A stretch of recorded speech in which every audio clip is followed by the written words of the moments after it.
57 years ago today, the New Orleans Saints were founded. The Saints franchise was awarded to the city of New Orleans on November 1st, 1966, but the team did not play the first game until 1967.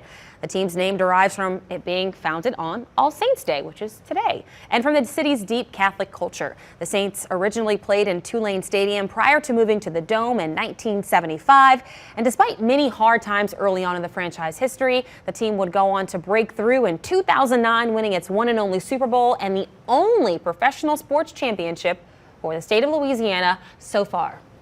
I'm going to put that caveat there. So far, we all believe that we can get a lot, way more. We could celebrate our 57th anniversary with that.